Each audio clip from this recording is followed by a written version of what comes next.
में 20% ethanol blending को लेकर कई सारे सवाल उठ रहे हैं। हकीकत क्या है? क्या वाकई इससे गाड़ियों को नुकसान हो रहा है? इस पर इस्मा के डीजी दीपक बलानी से खास बातचीत की हमारे संवाददाता असीम मनचंदा ने। कोई भी फ्यूल अगर डिस्पेंस होता है हमारी कंट्री में तो वो एक प्रोसेस के थ्रू होता है।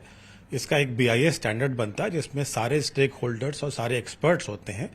वो सारे एस्पेक्ट्स को देखते हैं, उसके बाद ही फ्यूल को अप्रूव करते हैं, उसकी स्पेसिफिकेशन बनाते हैं।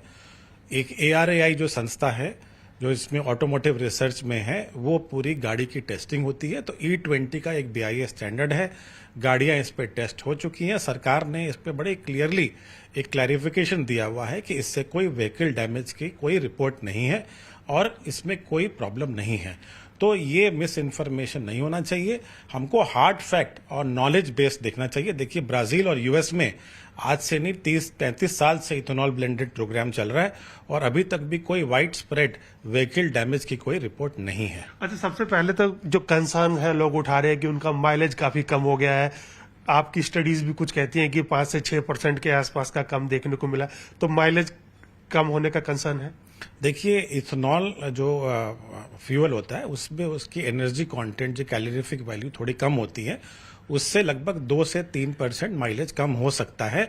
बट वो भी अगर उसकी फाइन ट्यूनिंग प्रॉपर की जाए तो या तो नहीं होगा या बहुत मार्जिनल होगा।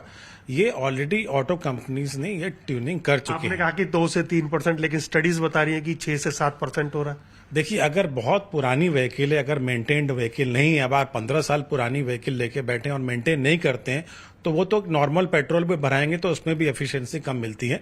तो ऐसा नहीं है, 2 या 3% ही है। और जैसे मैंने बोला, अगर इसको ऑप्टिमाइज किया जाए जो ऑलरेडी हो रहा है तो बहुत मार्जिनल है। लेकिन इसके साथ साथ मैं ये भी बोलना चाहूंगा कि इसका जो रॉन है, ऑक्टेन कंटेंट है इथेनॉल का, वो बहुत पेट्रोल से हाई है, लगभग 108 होता है, जबकि उसका 84 या 90 के आसपास होता है।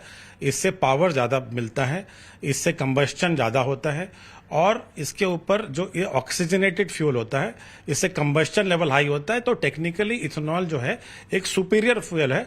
इससे इंजन की लॉन्जेटिविटी बढ़ती है और ये आपके इंजन के लिए लॉन्ग टर्म में अच्छा होता है।